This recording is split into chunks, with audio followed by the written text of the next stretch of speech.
ദൈവനാമത്തിന് മഹത്വമുണ്ടാകട്ടെ. ഈ ആഴ്ചയിലെ തിരുവചന ധ്യാനത്തിനായി ഉൽപ്പത്തി പുസ്തകത്തിലെ ചില ഭാഗങ്ങളാണ് നമ്മൾ വായിക്കാൻ പോകുന്നത്. ആദ്യമായി ഉൽപ്പത്തി 12-ാം അധ്യായത്തിൻ്റെ 11 മുതൽ 13 വരെയുള്ള വാക്യങ്ങളും 18, 19 എന്നീ വാക്യങ്ങളുമാണ്. മിസ്രയീമിലെത്തുമാറായപ്പോൾ അവൻ തൻ്റെ ഭാര്യ സാറായിയോട് പറഞ്ഞത്, ഇതാ നീ സൗന്ദര്യമുള്ള സ്ത്രീയെന്ന് ഞാൻ അറിയുന്നു. മിസ്രയീമ്യർ നിന്നെ കാണുമ്പോൾ ഇവൾ അവൻ്റെ ഭാര്യ എന്ന് പറഞ്ഞുകൊണ്ട് എന്നെ കൊല്ലുകയും നിന്നെ ജീവനോടെ രക്ഷിക്കുകയും ചെയ്യും. നീ എൻ്റെ സഹോദരി എന്ന് പറയണം. എന്നാൽ നിന്റെ നിമിത്തം എനിക്ക് നന്മ വരികയും ഞാൻ ജീവിച്ചിരിക്കുകയും ചെയ്യും. ഇനി 18 മുതലുള്ള വാക്യങ്ങൾ. അപ്പോൾ ഫറവോൻ അബ്രാമിനെ വിളിപ്പിച്ചു, നീ എന്നോട് ഈ ചെയ്തത് എന്ത്? ഇവൾ നിന്റെ ഭാര്യയെന്ന് എന്നെ അറിയിക്കാഞ്ഞത് എന്ത്? അവൾ എൻ്റെ സഹോദരി എന്ന് എന്തിനു പറഞ്ഞു? ഞാൻ അവളെ ഭാര്യയായിട്ട് എടുപ്പാൻ സംഗതി വന്നു പോയല്ലോ. ഇപ്പോൾ ഇതാ നിന്റെ ഭാര്യ, അവളെ കൂട്ടിക്കൊണ്ടു പോക എന്ന് പറഞ്ഞു. പ്രിയപ്പെട്ടവരെ, നാം വായിച്ച ഭാഗം അബ്രഹാമിൻ്റെ ജീവിതത്തിലുണ്ടായ ഒരു സംഭവത്തെക്കുറിച്ചാണ്. കനാൻ ദേശത്ത് ക്ഷാമമുണ്ടായപ്പോൾ അബ്രഹാം മിസ്രയീമിലേക്ക് പോയി. എന്നാൽ അവിടെ ചെന്നപ്പോൾ അബ്രഹാം ഒരു വലിയ കള്ളം പറയുകയാണ്. ഭാര്യയെക്കുറിച്ച് ആ നാട്ടുകാരോട് പറഞ്ഞത് സഹോദരി എന്നാണ്. എന്തുകൊണ്ടാണ് ഇങ്ങനെ ഒരു കള്ളം അബ്രഹാം പറയുന്നത് എന്ന് 11 മുതൽ 13 വരെയുള്ള ഭാഗത്ത് നമുക്ക് കാണാൻ സാധിക്കും. ഒരു കാരണം ജീവൻ നഷ്ടപ്പെടുമോ എന്ന പേടിയായിരുന്നു. ഒരു അന്യനാട്ടിൽ ചെന്ന് താമസിക്കുന്ന ആർക്കും ഉണ്ടാകാവുന്ന ഒന്നാണിത്. ഇനി ഭാര്യ സഹോദരി എന്ന് പറയുന്നതിന് അബ്രഹാം പറയുന്ന മറ്റൊരു കാരണം, അങ്ങനെ ചെയ്താൽ തനിക്ക് നന്മ വരുമെന്നാണ്.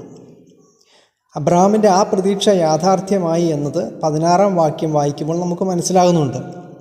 അവിടെ പറയുന്നത് സാറാ നിമിത്തം ഫറവോൻ അബ്രഹാമിന് സമ്പത്തുകളൊക്കെ കൊടുത്തു എന്നാണ്.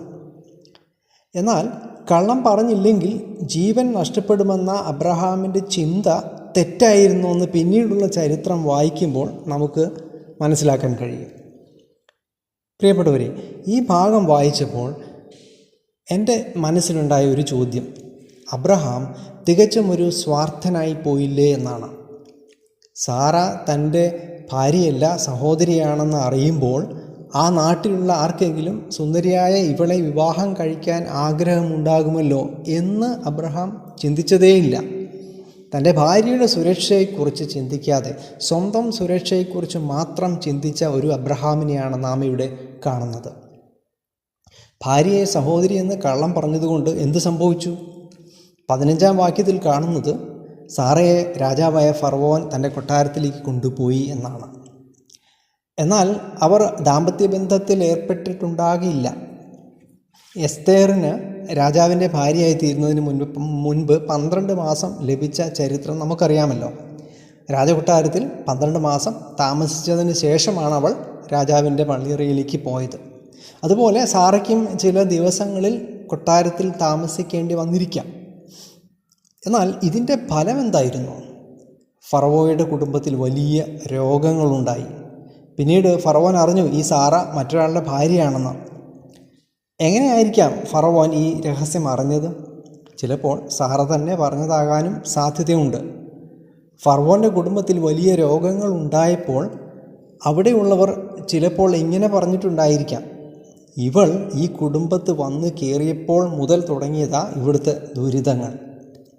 ഇങ്ങനെ ഇത് പലവട്ടം കേട്ടപ്പോൾ ചിലപ്പോൾ സാറ സത്യം വെളിപ്പെടുത്തിയിട്ടുണ്ടായിരിക്കാം. എങ്ങനെയായിരുന്നാലും ഇവൾ കാരണം ആ കുടുംബത്തിൽ ദുരിതങ്ങളുണ്ടായി. ഒടുവിൽ രാജാവ് അബ്രഹാമിനെ വിളിച്ച് ചോദിക്കുകയാണ്, എന്തിനാണ് ഇത് ഞങ്ങളോട് ചെയ്തത്? പ്രിയപ്പെട്ടവരെ, അബ്രഹാമിനെ ദൈവം വിളിച്ചത് മറ്റുള്ളവർക്ക് അനുഗ്രഹമായിരിക്കാനാണ്. എന്നാൽ ഇവിടെ അബ്രഹാമിൻ്റെ പ്രവൃത്തി അവിശ്വാസികളുടെ ജീവിതത്തിൽ ദുരിതം വിതയ്ക്കുകയാണ്. തന്നെ വിളിച്ച ദൈവത്തിലുള്ള അവിശ്വാസ നിമിത്തം കള്ളം പറഞ്ഞത് മൂലമാണ് അബ്രഹാമിന് അനുഗ്രഹത്തിന് പകരം മറ്റുള്ളവർക്ക് ദുരിതം കൊടുക്കുന്ന ഒരു സാഹചര്യം ഉണ്ടായത്. പ്രിയപ്പെട്ടവരെ, നമ്മെക്കുറിച്ചും ദൈവം ആഗ്രഹിക്കുന്നത് മറ്റുള്ളവർക്ക് ബുദ്ധിമുട്ടുകൾ ഉണ്ടാക്കുക എന്ന എന്നതല്ല, മറിച്ച് അവർക്ക് സന്തോഷവും അനുഗ്രഹവും നൽകുക എന്ന ഒരു പാഠമാണ് അബ്രഹാമിൻ്റെ ജീവിതം നമുക്ക് കാട്ടിത്തരുന്നത്. അടുത്തതായി ഞാൻ വായിക്കാൻ ആഗ്രഹിക്കുന്നത് ഉൽപ്പത്തി 20-ാം അധ്യായത്തിലെ ചില വാക്യങ്ങളാണ്. ആദ്യം അതിൻ്റെ 2-3 വാക്യങ്ങൾ വായിക്കുന്നു. അബ്രഹാം തൻ്റെ ഭാര്യയായ സാറയെക്കുറിച്ച് അവൾ എൻ്റെ പെങ്ങൾ എന്ന് പറഞ്ഞു.